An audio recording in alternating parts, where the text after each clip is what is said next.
ಶುಭ ಬಾಯ್ ಹೇಳ by. Money ಕಟ್ಬೇಕಂತ ಓಡಾಡ್ತಿದೀವಿ. Correct ಆಗಿ sands ಮತ್ತೆ ಬ್ಲಾಕ್ ಸಿಗ್ತಿಲ್ಲ ನಮ್ ರೇಟಿಗೆ. ಏನ್ ಮಾಡ್ಬೇಕಂತ ತಿಳಿವಲ್ದಲ್ಲ. ಹೌದಾ ಕೊಂಡು ಹೋಗು. ನಡಿ ಮತ್ತ. ಬಾ ಬಾ ಬಾ.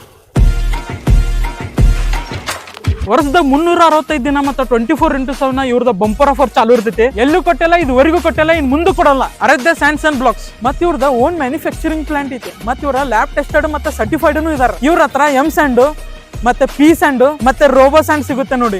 ಇವ್ರದ್ದು ಅಗ್ರಿಗೇಟ್ ಸೈಜ್ 6mm ದಿಂದ 40mm ತಾನೇ ಇರ್ತೈತಿ. ಮತ್ತೆ ಇವ್ರ ಕಡೆಗೆ 4 ಇಂಚದಿಂದ ಹಿಡಿದ 6 ಇಂಚ್ ಮಟ್ಟ ಬ್ಲಾಕ್ ಸಿಗ್ತಾವ. ಇವ್ರ ಕಡೆಗೆ 6 ವೀಲರ್ ದಿಂದ ಹಿಡಿದ 12 ವೀಲರ್ ಮಟ್ಟ ವೆಹಿಕಲ್ ಸಿಗ್ತಾವ ನೋಡ್ರಪ್ಪ. ಇನ್ನೊಂದ್ ಮಾತು ಈಗ ಬರ್ರಿ ಇಲ್ಲಿ ಏನಂದ್ರ ಇವ್ರ ಕಡೆಗೆ ಫ್ರೀ ಟ್ರಾನ್ಸ್ಪೋರ್ಟೇಶನ್ ಐತ್ರಿಪ್ಪ. ಖತರ್ನಾಕ್ ಐತೆ, ಪಟ್ನ ನಡ್ರಿ. ಇವ್ರದ್ದು ಬ್ಲಾಕ್ ಕ್ವಾಲಿಟಿ ಹೆಂಗ್ ಇರ್ತೈತಿ ಅಂದ್ರೆ ಇವ್ರದ ರೆಡ್ ಬ್ರಿಕ್ಸ್ ಹೆಂಗಿದಾರಲ್ಲ ಅದ್ರಷ್ಟೇ ಸ್ಟ್ರಾಂಗ್ ಇರ್ತೈತಿ. ಮತ್ತೆ ಇವ್ರದ ಬ್ಲಾಕ್ ಫೈರ್ ಪ್ರೂಫ್ ಮತ್ತೆ ಸೌಂಡ್ ಪ್ರೂಫ್ ಇರ್ತೈತಿ. ಮತ್ತೆ ಇವ್ರ ಬ್ಲಾಕ್ ಇದಾವ್ರಲ್ಲ ವಾಟರ್ ಅಬ್ಸರ್ಷನ್ ಕಡಿಮೆ ಇರ್ತೈತಿ. ಶುಭ ಬಾಯ್ ಇಷ್ಟೆಲ್ಲ ಹೇಳಿದೆ. ಸ್ಯಾಂಡ್ ಕ್ವಾಲಿಟಿ ಚೆನ್ನಾಗಿಲ್ಲ ಅಂದ್ರೆ ಏನ್ ಮಾಡ್ತೀಯ? ಸ್ಟ್ಯಾಂಡ್ ಕ್ವಾಲಿಟಿ ಚಲೋ ಇಲ್ಲ ಅಂದ್ರ ರಿಪ್ಲೇಸ್ಮೆಂಟ್ ಐತಲ್ಲ ಬಾಯ್. ಹೌದಾ? ಇಲ್ಲಿ ನೀವು ಮನಿ ಸ್ಟಾರ್ಟಿಂಗ್ ದಿಂದ ಹಿಡಿದು ಎಂಡ್ ಮಟ್ಟ ನೀವು ಎಲ್ಲಾ ಮೆಟೀರಿಯಲ್ ನೀವು ಇಲ್ಲೇ ತಗೊಂಡ್ರಿ ಅಂದ್ರ ಗೃಹ ಪ್ರವೇಶಕ್ಕೆ ಖತರ್ನಾಕ್ ಗಿಫ್ಟ್ ಕೊಡ್ತಾರ ನೋಡ್ರಪ್ಪ. ಬಾಯ್ ನಡಿಯಲ್ಲ ಎಲ್ಲ ತೋರಿಸಿ ನಿನಗೆ ಹೋಗೋಣ ಅಂತೀನ. ಅಲ್ಲ ಇಷ್ಟೆಲ್ಲ ಹೇಳಿದೆ, ಲೊಕೇಶನ್ ಹೇಳಿರಲ್ಲ. ಅರೇ ಬ್ಲಾಕ್ಸ್ ಬಂದ ಜಿಗ್ನಿ, ಸ್ಯಾಂಡ್ಸ್ ಬಂದ ಗೊಟ್ಟಿಗೆರೆ. ನಡಿ ಹೋಗುನ್ ನೋಡ್ರಿ.